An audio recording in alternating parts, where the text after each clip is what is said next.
The Tottori blended Japanese whiskey, bourbon barrel, no age statement. Now, a lot of people have probably bought this thinking that, hey, I've got a good Japanese bottle of Dan Murphy's for 80, 85 bucks or $90.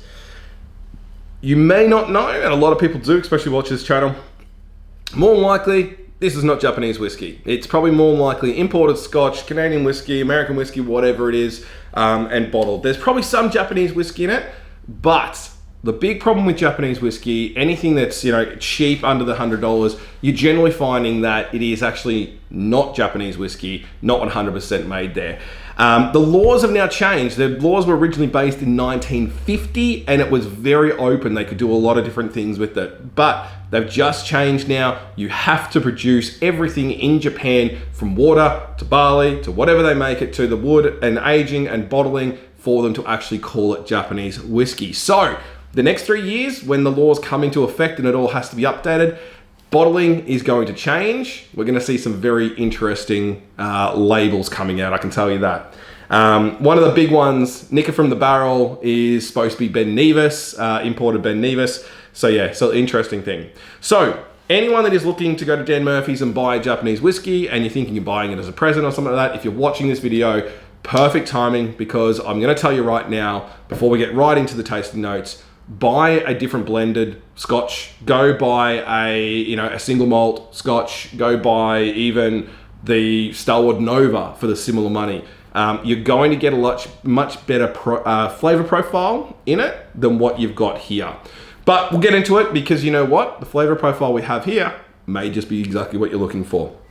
So, started in 1910, they were doing sake. They've moved to whiskey about 10 years ago. They've got two brands under their labeling. This is the Tottori and the Kurayoshi Distillery. So it's the Matsui Whisky anyway. We'll do this one very shortly. It is a 43%, 700 mils, new oak barrel. So using a new small new oak barrel, sweet and gorgeous scent reminiscent of vanilla and fruit. Spicy and refreshing taste was finished in a mild and refreshing taste of nature's spring water.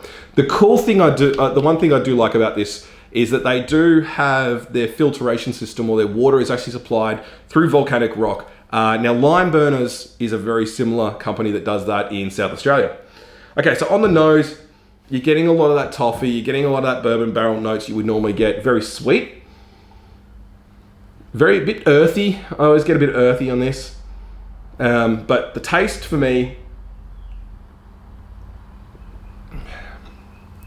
it's just flat. It doesn't pack any punch. It's got a little bit of that sweetness there. It tastes like a blended whiskey. It has that very, I don't even know how to explain that, but you know that it's been, rushed together to be made. It's just so flat, and it disappears so quickly. The finish is gone really quickly. I haven't tried this with water, and I'm not going to. I opened this bottle, we did this at our whiskey tasting night, and 50 people, we went through this, and this was 50-50 out of the next one that we had, which was the pure malt that they did. The two people were like, well, the 50-50 people were, yes, this is okay, and the other one is okay. But again, there was no real winners for the price point for what it is. So again, if you are looking at this, thinking about buying it, and you want something that's got a big flavor profile and a genuine Japanese whiskey, unfortunately, this is not the whiskey that you'll be buying. Can't win them all.